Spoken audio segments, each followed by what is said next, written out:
बिस्मिल्लाहिर्रहमानिर्रहीम, अस्सलाम वालेकुम नादरीन। आप यूट्यूब चैनल देख रहे हैं, मैं इमरान खान हूँ और इंपॉर्टेंट अपडेट्स हैं मेरे पास जो मैं आपके साथ शेयर करता हूँ। सबसे पहले ये है कि पाकिस्तान तहरीक-ए-इंसाफ ने अपना आज होने वाला एहतजाज मुअख्खर कर दिया। उन्होंने कहा जी हम एहतजाज करने नहीं जा रहे क्योंकि हमारा मुतालबा मान लिया गया है। मुतालबा तो पाकिस्तान तहरीक-ए-इंसाफ का ये था कि बैरिस्टर गौहर को और हामिद रज़ा कादमी साहब को, दो लोगों को कम से कम इमरान खान साहब से मिलवाया जाए, लेकिन वो मुतालबा पूरा नहीं हुआ।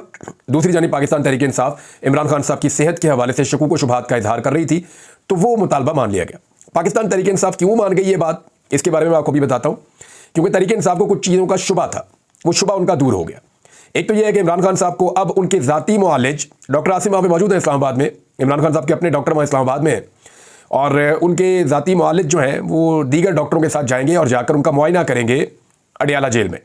तो एक तो उनकी खैर खबर जो है वो बाहर आ जाएगी, पार्टी के लोगों को पता चल जाएगा कि एक्चुअली इमरान खान साहब की सिचुएशन क्या है, उनकी सेहत कैसी है, उन्हें किस हाल में रखा गया है, ये सारी चीज़ें क्लियर हो जाएंगी। नंबर एक। नंबर दो जो है वो पाकिस्तान तहरीक-ए-इंसाफ को इस बात का शदीद खदशा था कि हुकूमत जो है वो इमरान खान साहब को गायब करके, यानी जिस तरीके से उनको लापता किया हुआ एक तरह से, या उनसे मुलाकात नहीं करने दे रहे, कट ऑफ किया हुआ पार्टी से, तो इस सूरत हाल का फ़ायदा उठाते हुए हुकूमत आईनी तरमीम का खेल खेल जाएगी। लेकिन आईनी तरमीम पर हुकूमत के अभी तक बंदे पूरे नहीं हुए। मैं आपको फिर बता रहा हूँ कि पाकिस्तान तहरीक-ए-इंसाफ को इत्मीनान इस वजह से है कि एक तो फौरी तौर पर आईनी तरमीम नहीं आ रही, उन्हें यकीन दहानी करवाई गई है कि अभी आईनी तरमीम नहीं आ रही। और 18 तारीख को बिलावल ने वैसे भी हैदराबाद के अंदर एक इकट्ठ रख लिया, एक जलसा रख लिया। अब जब हैदराबाद में बिलावल जलसा करने जाएंगे तो उनके एमएनएस तो वहाँ पे मसरूफ होंगे, एमपीएस भी होंगे और वो साथ उनके खड़े भी होना चाहेंगे। तो ऐसी सूरत हाल में मुमकिन नहीं है कि 18 तारीख तक आईनी तरमीम हो सकता है कोई बीच में खेल खेल जाए, इनका पता कोई नहीं होता, धोखा भी दे देते हैं। लेकिन इस वक्त जो सिचुएशन है वो ये बता रही है कि गेम उसके बाद होनी है, क्योंकि अभी तक नंबर पूरे नहीं हो रहे। फर्ज करें कौमी असम्बली का और सेनेट का इजलास बुला लेती है हुकूमत, तो वो बंदे पूरे होंगे तो आईनी तरमीम होगी ना। अब बंदे पूरे कैसे होंगे? मैंने आपको बंदे उंगलियों के ऊपर गिनाए हैं। 17 बंदे टोटल ऐसे थे जो पाकिस्तान तहरीक-ए-इंसाफ को लगता था कि इनमें से बंदे टूटेंगे। तहरीक-ए-इंसाफ ने आज से 2-2.5 माह पहले 17 बंदे शॉर्टलिस्ट कर दिए थे और तकरीबन 26 से 28 बंदे ऐसे थे जिन पे उनको यह था कि इन पे दबाव जरूर डाला जाएगा, लेकिन अगर बंदे टूटेंगे तो इन 17 में से टूटेंगे, क्योंकि ये बहुत वुल्नरेबल है ना, इनके ऊपर ज्यादा अटैक किया जा सकता है। बेचारों का कारोबार ऐसा है, ये इनका बैकग्राउंड ऐसा है कि इनके ऊपर अटैक जरूर किया जाएगा। अब वो जो 17 बंदे हैं जिन पर अटैक किया जाना था, उनमें से चंद बंदे पाकिस्तान से बाहर हैं और बाकी बंदे खैबर पख्तूनख्वा में हैं।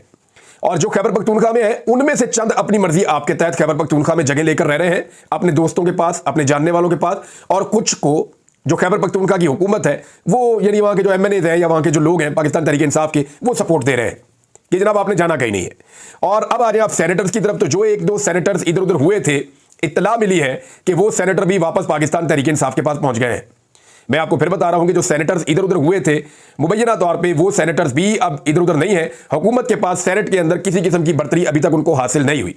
जो नंबर वो पूरा करना चाह रहे थे इस वक्त तक उन्होंने पूरा नहीं किया, हालांकि बदस्तूर कोशिशें चल रही हैं। इस्लामाबाद के अंदर मंडी लगी हुई है, मेरे एक बड़े करीबी दोस्त हैं और बहुत ही करीबी है, आप सारे उनको जानते हैं, अभी नाम लेके मुसीबत में नहीं डालना चाहता हूं। तो उन्होंने बताया जी फलां बंदे का 50 करोड़ है, फलां बंदे का 35 करोड़ है, फलां बंदे का 50 करोड़ से ऊपर है। तो मैंने कहा यार ये बात तो ठीक है, लेकिन उन बंदों ने खुद लिए हैं ये पैसे। तो उन्होंने कहा जी अभी ये कंफर्म नहीं कर सकता मैं। मामला ये है कि जो बंदे बेचारे पैसे दे रहे हैं ना, वो जो बीच में डीलर्स हैं या बड़े बड़े बिजनेस टाइकॉन्स हैं, जिनको लालच दिया गया है कि आपका ये काम कर देंगे, वो काम कर देंगे, वो काम कर देंगे, आप पैसा खर्च करें एमएनए और सेनेटर्स खरीदने के लिए। तो बीच में जो मिडल मैन है ना, उन्होंने उधर से पैसे लेना शुरू कर दिए। अब ये पैसे का ज्यादातर हिसाब किताब नहीं होता, ये ब्लैक में नहीं होता, तो इसका हिसाब किताब तो हो नहीं सकता कि जनाब कल को वो कहे जी मेरा पैसा वापस करो, तुमने तो एमएनए खरीदा ही नहीं मेरे पैसों का। तो अब इस तरह के मिडल मैन जो है वो फायदे उठा रहे हैं और इस्लामाबाद की मंडी में बहुत सारे लोग करोड़ों रुपया कमा चुके हैं। कई ऐसे लोग करोड़ों रुपया कमा चुके जो कुछ ओहदों के ऊपर बैठे हुए हैं। यानी अब मैं ज्यादा खुल के किसी को नंगा नहीं करना चाहिए, लेकिन वक्त आएगा, सबूत भी आएंगे, सारी चीजें सामने आएंगी। जब इंक्वायरियां होंगी ना तब पता चलेगा कि कौन कौन बंदा अपनी सीट पर बैठ के नाजायज फायदा उठा गया और उसने करोड़ों रुपए की दिहाड़ी लगा ली। तो यहां पे जो है वो दिहाड़ियां भी चल रही है इस्लामाबाद में। मुबैना तौर पर देखिए, जो एमएनए से बात करो वो किसी और जगह पे है, वो जिसके साथ बैठे हुए उनसे बात करो वो कहते हैं जी बंदा तो यहां से गया ही नहीं। फिर ये बात करो कि जनाब इसके तो पैसे उठा लिए गए इस्लामाबाद में, वो कहते हैं जी मुझे नहीं पता मेरे पैसे किसने उठा लिए हैं। अब जिसने पैसे उठाए आप उससे पूछे, अब उनसे कौन पूछे? बहरहाल जो पैसे दे रहे हैं वो कहीं ना कहीं बता रहे हैं कि जनाब हमने इतने पैसे दे दिए हैं। कहीं ना कहीं बताने का मतलब यह है कि अपने करीबी हलकों में वो आगाह कर रहे हैं कि जनाब हमने इस आईनी तरमीम के लिए कुर्बानी दे दी है, हमने पैसे दे दिए हैं और हमने बता दिया कि फला फला बंदा हमारी ईमा पे खरीदा गया है या हमारे पैसों से खरीदा गया है। तो यह है जनाब सारा गेम। बंदे बिके नहीं, बंदे काबू आए नहीं, ना सेनेटर पूरे हो रहे हैं और ना ही पूरे हो रहे हैं एमएनएस। अब फजल रहमान साहब पे सारी उम्मीद है, मैं आज आपको फिर कह रहा हूं कि अगर कोई आदमी आईनी तरमीम करवाएगा तो वो फजलुर रहमान होगा। अगर कोई इस आईनी तरमीम को इस वक्त करवा सकता है तो सिर्फ और सिर्फ फजलुर रहमान साहब करवा सकते हैं और कोई नहीं करवा सकता। फजलुर रहमान साहब की 4 चीजें ऐसी हैं जिनकी मौजूदगी में हुकूमत ये आईनी तरमीम करेगी नहीं। मैं चारों चीजें आपके सामने रख देता हूं और फजलुर रहमान साहब के लिए बहुत मुश्किल है इन 4 चीजों से पीछे हट जाए, पीछे चले जाए बैकफुट पे। या मैं पीछे हट रहा हूं, मैं ये 4 चीजों से पीछे हट रहा हूं, आप मेरे साथ मिलकर आईनी तरमीम कर दें। फजलुर रहमान साहब कर नहीं पाएंगे। पहले स्टेटमेंट तो सुने जरा फजलुर रहमान साहब ने जो दिया है, बड़ा लंबा चौड़ा स्टेटमेंट है, तकरीर कर रहे थे अपने कारकुनों से सिंध में, लेकिन मैं उसका एक मुख्तसर एरिया आपको पढ़ के सुना देता हूं। आज इस तरह की कठपुतली असम्बलियों से तुम अपने मफादात के लिए आइन में तरमीम करवाना चाहते हो, तुम मेरा आइन बिगाड़ते हो, तुम इस कौम की वहादत की अलामत को खत्म करते हो, तुम पाकिस्तान की वहादत की अलामत को खत्म कर रहे हो। हम पाकिस्तान की वहादत की इस अलामत का तहफ़्फ़ुज़ करना जानते हैं और इंशाअल्लाह तहफ़्फ़ुज़ करेंगे। आज मेरे साथ हाथ उठाकर अल्लाह को हाजिर नादिर जानकर अहद व पैमान करें कि अगर मेरे आइन के साथ, मेरे इस्लाम के साथ तुमने खिलवाड़ किया तो ये अवाम इस मैदान में नहीं बैठेगी, वो सड़कों पर निकलकर तुम्हें ऐवानों से घसीट कर बाहर निकालेगी। एस्टेब्लिशमेंट पे इल्ज़ाम लगाया फजलुर रहमान साहब ने और बड़ा क्लियर इल्ज़ाम लगाया एस्टेब्लिशमेंट के ऊपर, ये तरमीम के हवाले से भी, इलेक्शन में धांधली के हवाले से भी जो हुकूमत बनाई गई उस पर भी खुलकर लगाया। शहबाज शरीफ साहब को भी कहा कि तुम्हारे पास तो अक्सरियत ही नहीं है, उनको भी ताने दिए। तो फजलुर रहमान साहब बड़ा खुलकर आए, उन्होंने कहा जी आइन के लिए हमारा मुसवदा है, अब जिसने आईनी तरमीम करनी है वो फजलुर रहमान साहब के मुसवदे के ऊपर होगी, उनके बकौल। उन्होंने कहा जी कि कोई इजाजत नहीं देंगे अपने मुसवदे के अलावा कि कोई आईनी तरमीम की जाए। अब जरा सुने फजलुर रहमान साहब कि वो 4 चीजें क्या है जो हुकूमत को और हुकूमत के हमायतियों को किसी सूरत काबिल कबूल नहीं है। जरा चारों चीजें आप गौर से सुन लें। नंबर 1, आईनी अदालत फजलुर रहमान साहब नहीं बनाना चाहते, हुकूमत हर हाल में आईनी अदालत बनाना चाहती। आईनी अदालत बनेगी तो कादी फायद ईसा साहब को आईनी अदालत का सरबराह बना के सुप्रीम कोर्ट को उनके अंडर दे दिया जाएगा। आईनी अदालत नहीं बनेगी तो हुकूमत को कोई फायदा नहीं। दूसरा, जजों की उम्र में इजाफा किसी सूरत फजलुर रहमान साहब नहीं चाहते। जजों की उम्र में इजाफा होगा तो फिर एक्सटेंशन हो सकती है कादी फायद ईसा साहब की, वो सीनियर तरीन जज हैं, उम्र में इजाफा हुआ तो वो आगे चल जाएंगे, ये भी फजलुर रहमान साहब नहीं होने दे रहे, तो कादी साहब के तो दोनों रस्ते हो गए बंद। तीसरा, जो बुनियादी इंसानी हुकूक के अंदर तरमीम की जा रही थी, यानी जिसको मर्जी उठाओ जहां मर्जी बंद कर दो, आर्टिकल 8 आइन का, और जो उनके अंदर तरमीम की जा रही थी तो वो तो पाकिस्तान के अंदर बुनियादी इंसानी हुकूक मुअत्तल ही हो जाने थे। तो इस पर भी फजलुर रहमान साहब ने कहा जी ये नहीं हो सकता, बल्कि उनकी पार्टी ने बड़ा सख्त रद्दअमल दिया। सेनेटर कामरान मुर्तज़ा साहब का इसके ऊपर बड़ा क्लियर स्टेटमेंट था। नंबर 4, फौजी अदालतें। फजलुर रहमान साहब को यह लगता है कि अगर वो फौजी अदालतों के हक में जाएंगे तो पीटीआई के खिलाफ तो फौजी अदालतों में थोड़े से केसेस हैं, लेकिन ये जो खैबर पख्तूनख्वा और बलूचिस्तान की जिस बेल्ट में वो इलेक्शन लड़ते हैं, पश्तून बेल्ट में, वहां पे बेशुमार केसेस हैं लोगों के जो फौजी अदालतों में चले जाएंगे, तो उनको वहां पे बड़ा सख्त रिएक्शन आएगा, क्योंकि एक एंटी एस्टेब्लिशमेंट वेव उन हलकों में चलती है जहां पे फजलुर रहमान साहब इलेक्शन लड़ते हैं, लिहाजा फौजी अदालतों के हक में भी नहीं जा सकते। तो ये चारों चीजों के बगैर हुकूमत आईनी तरमीम करेगी नहीं और इनके बगैर मौलाना फजलुर रहमान साहब होने नहीं देंगे। तो ये है जनाब, बिल्कुल क्रिस्टल क्लियर चीजें मैंने आपके सामने रख दी हैं। और इस वक्त जो हुकूमत है उसके पास पाकिस्तान तहरीक इंसाफ के 3 टूटे हुए बंदे मिलाकर, औरंगजेब किची, उस्मान चौधरी, ज़हूर कुरैशी, इनको मिलाकर अभी 214 215 की स्ट्रेंथ है जहां पे इस वक्त हुकूमत खड़ी है, यानी 215 से ऊपर नहीं, अभी भी उनके पास 9 बंदे कम है। फजलुर रहमान साहब अगर उनके साथ नहीं भी मिलते, उनके बंदे तोड़ भी लें तो 1 या 2 बंदे टूट सकते हैं, तो फिर भी इनके पास 7 बंदे कम है। तो तहरीक इंसाफ के मजीद 7 बंदे कैसे तोड़ेंगे, अभी तो 2 भी नहीं टूट रहे, ये एक बड़ी मुश्किल है। और इसके अलावा अभी आखिरी मौका है ज़हूर कुरैशी, उस्मान चौधरी और औरंगजेब किच्ची के पास कि वो अपनी पार्टी के पास वापस आए और वहां पर आकर कहें जी हम मजबूर थे, हम वापस आ गए, इमरान खान के साथ खड़े हैं, तो हो सकता है पार्टी इनको कबूल भी करे और आइंदा इलेक्शन के लिए टिकट भी दे दे। लेकिन अगर ये वापस नहीं आएंगे तो आईनी तरमीम तो होनी कोई नहीं है। ये तो मैं इनको बता रहा हूं कि आईनी तरमीम नहीं हो सकती, क्योंकि बाकी लोग मिल नहीं रहे। तो जब आईनी तरमीम नहीं होनी तो ज़हूर कुरैशी, उस्मान चौधरी, औरंगजेब किच्ची और अगर कोई एक आधा और भी है, 1-2 और भी हैं जिनके ऊपर भी शक किया जा रहा है, इन लोगों को पाकिस्तान तहरीक इंसाफ ने देनी है तलाक। ना इनको आइंदा मिलना है किसी किस्म का टिकट और ना इनके खानदान में कोई वहां से इलेक्शन लड़ सकेगा। लोग जो है वो इनके खिलाफ हो जाएंगे कि इन्होंने गद्दारी की है अपने लीडर के साथ। तो जनाब ये है वो सिचुएशन जो इस वक्त बनी हुई है और बेशुमार लोग जो है वो पैसा लगा भी रहे हैं, कोशिश कर भी रहे हैं, जोर लग भी रहा है, लेकिन इसके बावजूद बंदे काबू नहीं आ रहे। फजलुर रहमान साहब का स्टेटमेंट और उनकी नीयत मैंने आपको बता दी है। अब आप आ जाए एक और चीज के ऊपर, वो ये है कि इमरान खान का जेल से क्या रद्द-ए-अमल आएगा। लेकिन सबकी नजरें इस वक्त इमरान खान पे। फर्ज करें इमरान खान से आज मुलाकात नहीं करने दी जाती, डॉक्टर उनको जाके मिलते हैं, डॉक्टर बाहर आते हैं, वो बात ही नहीं कर पाते वहां पे। अब जो डॉक्टर साथ जाएंगे उनको वाकई बताया गया होगा कि जी आपने किसी किस्म की इमरान खान को पॉलिटिकल बात नहीं करने देनी, आपने सिर्फ मेडिकल तक महदूद रहना है, पूरी कोशिश वो करेंगे। सबकी नजरें इस बात पे है कि इमरान खान का क्या रद्द-ए-अमल आएगा। क्योंकि जेल में अभी तक इमरान खान साहब से मुलाकात कोई हुई नहीं और इस बीच में बहुत बड़े बड़े इवेंट पाकिस्तान में हो गए हैं। आईनी तरमीम के हवाले से एक चीज़ मैं आपको बता दूं कि कुछ लोग कह रहे हैं कि अब ये 23, 24, 25 तारीख तक भी आ सकती है, तो आखिरी लम्हे तक विजिलेंट रहना पड़ेगा। पाकिस्तान तहरीक इंसाफ की सबसे बड़ी रिस्पॉन्सिबिलिटी ये है कि हर हाल में अपने एमएनएस को और सेनेटर्स को कंट्रोल में रखें, फजल रहमान साहब को अपने साथ अंगेज रखें। इसी सूरत हाल में ये आईनी तरमीम को रोक पाएंगे। और ये आईनी तरमीम अगर होती है तो तहरीक इंसाफ के लोगों का ये मानना है कि ये इमरान खान के लिए और जो सियासत है तहरीक इंसाफ की, उसके लिए एक डेथ वारंट है जिसके ऊपर दस्तखत होंगे। तो ये मामला इधर रख दें। अब इमरान खान साहब का रद्द-ए-अमल क्या आएगा? जो कुछ हुआ, जो कुछ इस्लामाबाद में होता रहा, जो कुछ डी चौक पे हुआ, जो कुछ अली अमीन गंडापुर के साथ हुआ, जो कुछ आकर उन्होंने बताया, इस पे उनका रद्द-ए-अमल क्या होगा, सबकी नजरें इस बात के ऊपर है।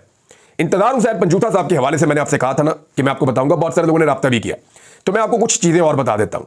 इंतजार हुसैन पंजूता साहब ने मुझे यह बताया था कि जब उन्होंने अपनी पार्टी के अहम तरीन लीडर्स को आगाह किया कि इमरान खान साहब ने 3 अक्टूबर को जेल से क्या पैगाम दिया है और इमरान खान साहब एक्चुअली क्या चाहते हैं, और उन्होंने जेल से जो मंसूबा दिया कि किस तरीके से और कहां कहां कैसे एहतजाज करना है, तो जब ये इंफॉर्मेशन मैंने पॉलिटिकल पार्टी के सीनियर लोगों को दी तो उन्होंने नागवारी का इजहार किया। क्योंकि जो लोग कंफर्टेबल पोजीशंस में हैं उन्हें अब ये लगता है कि इमरान खान तो जेल में है और शायद वो अपनी वजह से जेल में है, तो हमें तो अब इक्तदार में है, तो हमें तो अब इसके ऊपर जो है वो विराजमान रहना चाहिए, या हम पोजीशन में है, या हमें जो पोजीशन मिल गई है हमें इस पोजीशन को एंजॉय करना चाहिए। बहुत सारे लोग ऐसा भी सोचते हैं, बहुत सारे लोग जो है वो रिएक्टिव भी हैं, बहुत रिएक्ट भी करते हैं। तो इंतजार हुसैन पंजूता साहब ने ये क्लियरली कहा था पार्टी को कि मुझे जो कहा इमरान खान ने, मैंने एज इट इज आपको बता दिया है, और जो आप करेंगे वो एज इट इज मैं इमरान खान को बता दूंगा। तो फिर आप देखेंगे इंतजार हुसैन पंजूता साहब इससे पहले कि इमरान खान साहब को बताते, उनको अगवा कर लिया गया। और अब आप ये देखें कि हर वो आदमी जो इंतजार हुसैन पंजूता के अगवा का बेनिफिशियरी है वो कुछ नहीं बोल रहा। आप सिर्फ ये चेक कर लें कि कौन कौन बंदा है जो इंतजार हुसैन पंजूता की आजादी के लिए आवाज उठा रहा है। जो आवाज उठा रहा है ना, आप ये समझ लें कि वो आदमी चाहता है कि वो आ जाए। कई लोग हैं, आपने देखा है कि इतने दिन गुजरने के बावजूद 6-7 दिन हो गए हैं, वो मुंह पे उंगली रख के बैठे हुए हैं और खामोश है, और वो इंतजार हुसैन पंजूता साहब की बाजियाबी के लिए ना कुछ कर रहे हैं, ना रोला डाल रहे हैं, ना आवाज उठा रहे हैं। हालांकि इंतजार हुसैन पंजूता वो आदमी है जिसने इमरान खान के बाद इमरान खान के पास जेल में सबसे ज्यादा वक्त गुजारा है, सबसे ज्यादा मुलाकातें उनकी हैं, सबसे ज्यादा इंफॉर्मेशन वो बाहर लेकर आए हैं, सबसे ज्यादा मालूमात भी उनके पास है, केसेस को भी सबसे ज्यादा वही जानते हैं। तो एक ऐसे वकील को अगवा कर लिया जाना, जबरी तौर पे गुमशुदा कर देना, और उसके ऊपर पार्टी की सीनियर क़यादत का खामोश रहना, इसका मतलब आप समझ रहे हैं कि इंतजार हुसैन पंजूता साहब ने मेरे से जो बात की थी वो सच साबित हो गई है। उन्होंने कहा था कि मैंने जब अपनी पार्टी को बताया कि ये चीजें आपने करनी है, तो चंद लोगों ने नागवारी का इजहार किया, और ना सिर्फ नागवारी का इजहार किया बल्कि उन्होंने ये भी कहा कि यार ये किस चक्कर में डाला हुआ है, ये कैसे करेंगे, ये क्यों होगा और इसके नताइज क्या होंगे। वो इस किस्म की बातें कर रहे थे और इमरान खान साहब की इंस्ट्रक्शंस को फॉलो नहीं कर रहे थे। बहरहाल पंजूता साहब आएंगे तो बाकी बातें खुद बताएंगे, और कुछ चीजें आपको इमरान खान साहब बताएंगे जब जेल में, जब जाके उनको 19 तारीख को तो मिलना है ना सबने। इमरान खान साहब का केस भी लगना है 19 तारीख को, वहां पे साफियों ने भी जाना है। 19 तारीख को जो है इमरान खान साहब की बहनों ने भी बाहर आ जाना है। अदालत को भी फिर इजाजत देनी पड़ेगी कि मिलवाएं जी इमरान खान साहब को, उनकी पार्टी से मिलवाएं, वर्कर्स से मिलवाएं, रिश्तेदारों से मिलवाएं, मुलाकातें करवाएं, इनकी क्यों नहीं करवा रहे आप। तो फिर इमरान खान की मुलाकातें भी करवानी पड़नी है। तो फिर इंस्ट्रक्शन तो इमरान खान साहब देंगे ना, पार्टी तो उनकी है, और पार्टी जो है वो एक्चुअली तो इमरान खान साहब की पार्टी है ना। लोगों ने वोट तो इमरान खान के नाम के ऊपर दिए हैं, जो जहां भी बैठा हुआ है इमरान खान की वजह से बैठा हुआ है। ये लोग तो अपने हलकों में नहीं आ सकते थे इलेक्शन लड़ने के लिए, सारे भागे हुए थे, और लोगों ने इमरान खान के नाम के ऊपर पता नहीं कौन कौन से इंतखाबी निशान के ऊपर ठप्पे लगाए हैं। किसी ने चैनक के ऊपर लगाया, किसी ने फाख्ता के ऊपर लगाया, किसी ने मंजी पीढ़ी के ऊपर लगाया, किसी ने बैंगन के ऊपर लगाया, किसी ने जूते के ऊपर लगाया। जिसको जहां कोई निशान मिला उसने उसके ऊपर ठप्पा लगा के इमरान खान के बंदे को असेंबली में भेजा। और आज ये लोग इमरान खान के बारे में नेगेटिव थोड़ी सी इनके अंदर वाइब्स आती है। बहरहाल ये पंजूता साहब आएंगे तो चीजें और क्लियर हो जाएंगी। अब आप ये देखें कि एक और खबर है, और लाहौर पुलिस ने यह कहा कि ये जो कुछ भी एक बच्ची के साथ रेप वाला मामला है, ये खबर गलत है, ये ठीक नहीं है। एक तरफ जो है वजीर तालीम कह रहा है कि उल्टा लटका देंगे, मैं नहीं छोड़ूंगा, उल्टा लटकाऊंगा। जो बच्चियां हैं वो हजारों की तादाद में बच्चियां एहतजाज कर रहे हैं। दूसरी तरफ पुलिस ये कह रही है। लेकिन मेरा एक और सवाल है, इस सारे एपिसोड को एक तरफ साइड पे आप रखें। अब जिनके साथ ये वाकया हुआ उनका इश्तिहार तो नहीं लगाया जा सकता ना, लगाना भी नहीं चाहिए, उनका नाम भी नहीं आना चाहिए। अगर कुछ करना है तो उस तरह करें जैसे पिछले दौर के अंदर हुआ था, जब सियालकोट मोटरवे के ऊपर एक खातून के साथ रेप हुआ। आज तक कोई नहीं जानता वो खातून कौन थी, उनका नाम क्या था, वो दिखती कैसी है, उनका खानदान कौन है, किसी को नहीं पता। ये तरीका इंसाफ देने का देना है तो फिर ऐसे दें। लेकिन यहां पे बहुत ताकतवर लोग हैं तो इसलिए चीजें ऐसे हो रही हैं। लेकिन एक चीज मैं आपको बताता हूं, ये जो पाकिस्तान का मीडिया है ना, ये हमारा मीडिया नहीं है, हमारा मिडिल क्लास का गरीब आदमी का मीडिया नहीं है ये। वजह यह है कि आपको याद होगा कि आसिफा जरदारी के एक छोटा सा वो लग गया था, ड्रोन टकरा गया था उसका पर, ये जो कैमरे वाला ड्रोन होता है, तो उसके ऊपर मीडिया ने 3 दिन तक नाच नाच के घुंघरू तोड़ दिए थे। फट्टे चल रहे थे, ब्रेकिंग न्यूज चल रही थी, आसफा जरदारी को टच कर गया, खुराश आ गई, खुराश के बाद उनको एम्बुलेंस में शिफ्ट किया गया, अब उन्हें फलां अस्पताल में पहुंचाया गया, फलां अस्पताल में डॉक्टर उन्हें देख रहे हैं, फलां डॉक्टर जो है उन्हें कॉल कर दी गई है, डॉक्टर्स की टीमें पहुंच रही हैं, इस वक्त जो है वो सीटी स्कैन किया जा रहा है, इस वक्त जो है वो टांके लगाए जा रहे हैं, इस वक्त जो है वो ब्लड इतना बह गया है कि आधा छटांक ब्लड भी उनका निकल गया है। तो तबाही फिर इस किस्म की खबरें चल रही थी कि जैसे पता नहीं कोई एटमी जंग छिड़ गई है दुनिया में। आसफा को ड्रोन टच हो गया और आज बच्चे और बच्चियां दर्जनों की तादाद में मार खा के अस्पतालों में पड़े थे और मीडिया दिखाने के लिए राजी नहीं है। तो ये हमारा मीडिया नहीं है, ये एलीट क्लास का मीडिया है, ये उनके लिए काम करता है। ये मीडिया सिर्फ हमारे घर में आता है इश्तिहार लेने के लिए, पैसा कमाने के लिए, व्यूज़ कमाने के लिए। ये मीडिया हमारे घर में ज़रूर आता है, लेकिन याद रखें ये हमारा मीडिया नहीं है, ये हमारे लिए काम नहीं करता। ये एलीट का मीडिया है, ये एलीट के लिए काम करता है, हमारे बच्चों के लिए नहीं करता। अमीर के बच्चे को खरोच भी आ जाए ना तो ये 3-3 दिन तक इनके एंकर्स अपने गले फाड़ते हैं, मैंने खुद देखा है। अब तक के लिए इतने, अपना ख्याल रखिएगा, अपने चैनल का भी। अल्लाह हाफ़िज़।